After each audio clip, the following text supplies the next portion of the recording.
So in Screencast 3 we're going to look at this concept of the overworked American, which is the title of Juliet B. Shaw's book. And you will have just watched the video in which she talks about some of the basic evidence for her theory. So I just want to spend a little bit of time talking you through some of this in a little bit more detail. So perhaps for me, one of the most striking things is that Shaw talks about how American productivity, because of increasing mechanisation and improved work practices, had increased significantly since the end of World War II, between the end of World War II and 1992, to such an extent that Americans could have enjoyed the same standard of living, so the same relative incomes as they had done in 1948, by working only half as much time. So instead of working a 40-hour week, they could have worked a 20-hour week. Or instead of working 12 months of the year, they could have worked 6 months of the year. Okay, so Shaw calls this the productivity dividend. So as the production processes of business have become more efficient, we have produced and had increased productive capacity within our economies. Now, this has led to increased wealth and increased kind of wages. Now, what Shaw says is Americans could have chosen to use the productivity dividend to reduce their working hours and increase leisure. So, an income effect, in other words. Shaw says that instead, her evidence suggests quite strongly that they've chosen to use the productivity dividend to work longer hours, to earn more money, to buy more material goods. So this is the substitution effect, but to this Shaw adds this idea that America has become a particularly heavy consumption society. So Shaw says that, a consequence of this increased consumption and lack of reduction in working hours, and it depends which source of evidence you look at. Some evidence suggests this is, you can see this happening from the 1950s. In the video that you've just watched, you've seen this happening from the 1970s. But Shaw says that this shows and can be correlated to increased evidence in the data on levels of stress amongst Americans, anxiety and unhappiness. And so there's a strong evidence that the substitution effect has been stronger than the income effect in the USA. And Shaw's kind of explanation is that the reduction in leisure time is because Americans have become caught up in this cycle of work and spend. So you consume, you shop, you buy in order to exist. We'll come back and look at this in a couple of weeks' time, when we looked at behavioural elements of demand for sport and leisure. And we'll look at the work of Skitowski and what he calls the joyless economy, an idea of consumption skills, and that for people actually to demand leisure, they've got to be exposed to certain things to understand the options and to have confidence to be able to consume them. And some of this overlaps with Shaw's idea here, in that the way Americans enjoy themselves based on this evidence is by spending money on expensive goods, whereas in Europe that is not the case. And interestingly, when we come to look at the UK, there's some evidence that the UK, while the hours aren't as long as America, it does mirror a lot of the American kind of attitude to kind of work and spend cycles.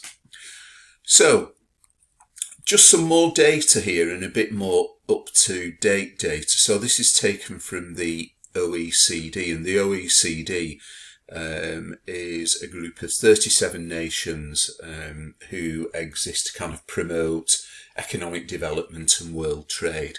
And this shows some international comparisons of annual leave entitlement. We'll look at this again later in these lectures, but I just wanted to show you this because right at the bottom of the table here is the USA. So the USA is a kind of economy in which the government is fairly notorious for not really intervening. And this also means they don't particularly intervene in the labour market. So you'll see that in most European countries, and in most countries on this chart actually, there is a statutory minimum annual leave entitlement which all workers, all full-time workers, are entitled to. And so in the UK, this is, amongst the highest in the world at 28 days. But what we can see in the USA is that there is no statutory minimum requirement, no legal minimum requirement, and leave is at the employer's discretion.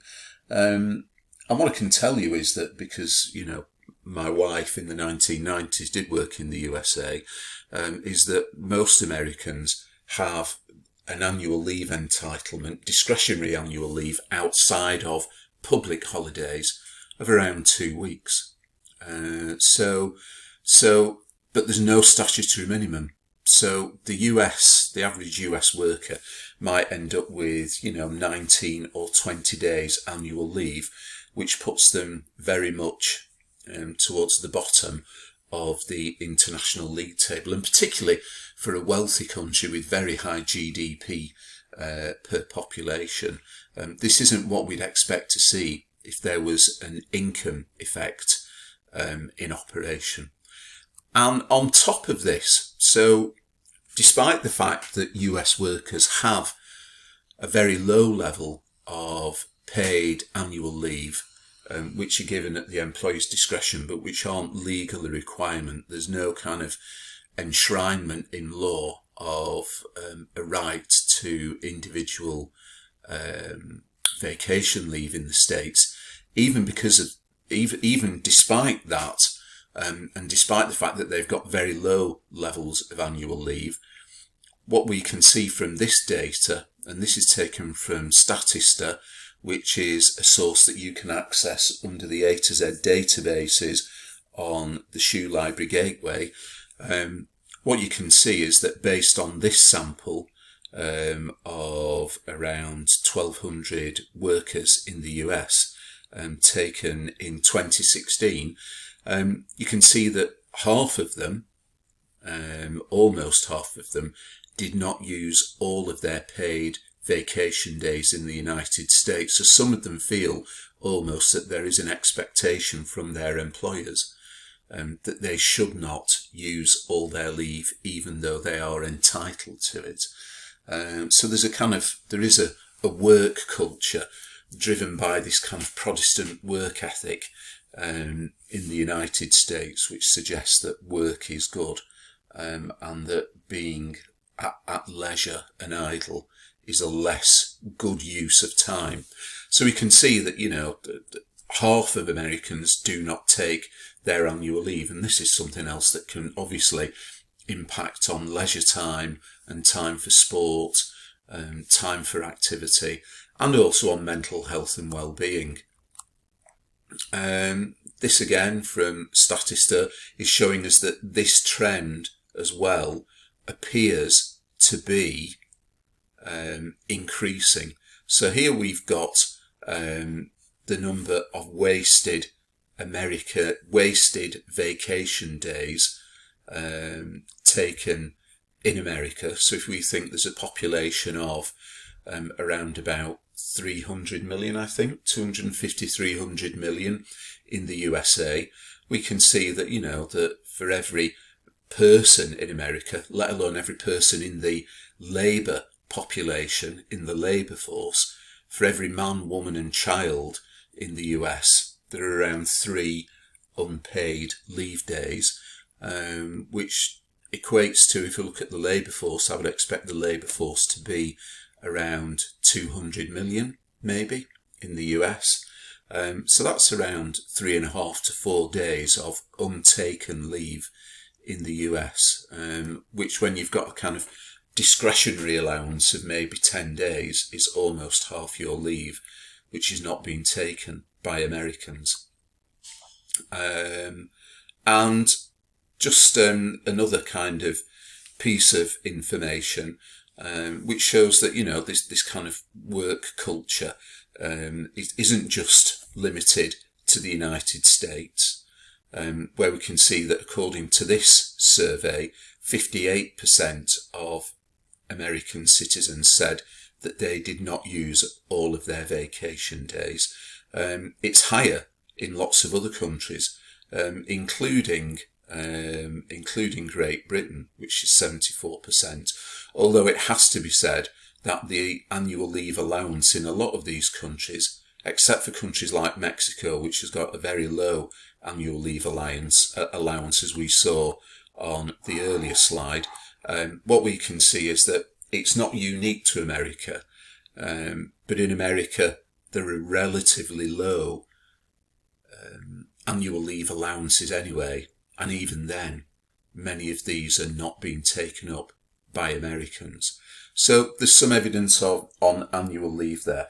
Now, in the next screencast, which again is another quite short screencast, I just want to talk briefly about some evidence from Japan, and the way that loyalty to the firm really feeds into their attitudes towards work and leisure.